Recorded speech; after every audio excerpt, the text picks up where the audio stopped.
Stairway to Heaven, a prayer of St. G. The Stairway to Heaven is a rock and roll song. It is not our means of reaching you. Yet the Song of Ascents suggests there are rungs of obedience. This psalm for the degrees of ascent was used by the people when going up to Jerusalem on the festival occasions.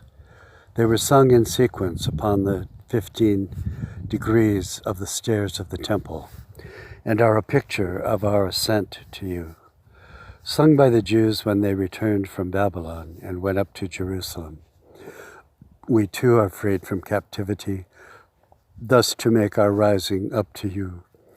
The poetry and manner of singing them are now lost and unknown. You have perhaps reserved them for our coming there. We do know that the tune rises in degrees, as does our sanctification in our life upon the earth, our redemption from the evil world, in which the life of our soul is imperiled. The accentuations are of the bleating of a lost sheep gone astray. All ye servants of the Lord, do we keep watch in the night, and to stand for service to the Lord. Our service is our sanctification, which is in your hands. The growth in the world is everywhere seen. Trees have always been the most penetrating preachers.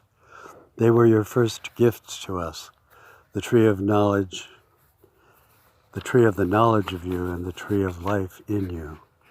Trees live in forests and groves, tribes and families.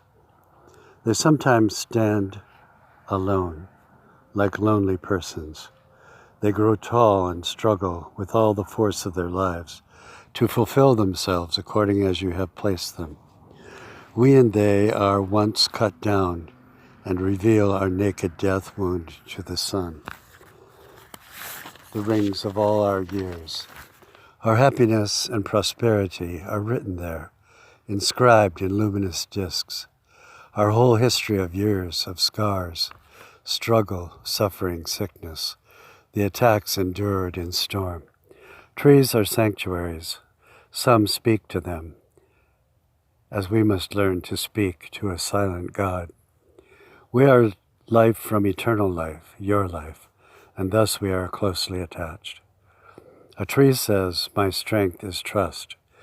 We know little of our fathers and theirs, of the 1,000 children that spring forth from us. We live out the secret of our seed to the very end, and care for nothing else. We trust that you are in us, that our labor is holy, and that in that place we will see and speak with you. It is a holy place, and so we must be holy to come there, perfectly holy. That is why it is not our doing, but yours.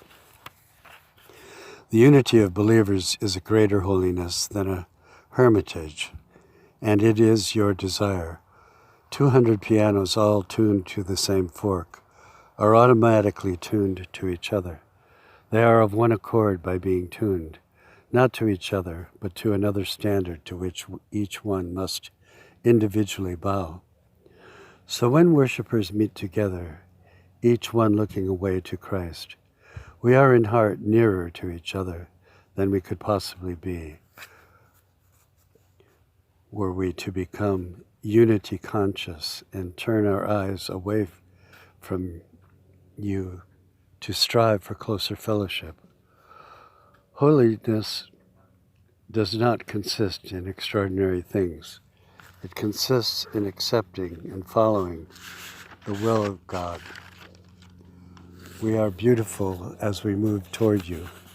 We desire greater knowledge, but our holiness is based upon the resurrected Christ indwelling us and changing us to his likeness, and not an embodiment of your immense personhood, but only one of the realizations of your perfection. Holiness is the strength of our soul, coming into us by faith and obedience. We begin to see intuitively the things that are right and are wrong. The righteous shall hold on his way. As your word does not return to you void, we steep ourselves in it and grow in grace. Grace not an abstraction, but your very personhood. Can we say personality? For we do not know much of either of these, for they are unfathomable. Let us say that we shall not be satisfied with our person and personality until we have more fully moved to you in holiness. Amen.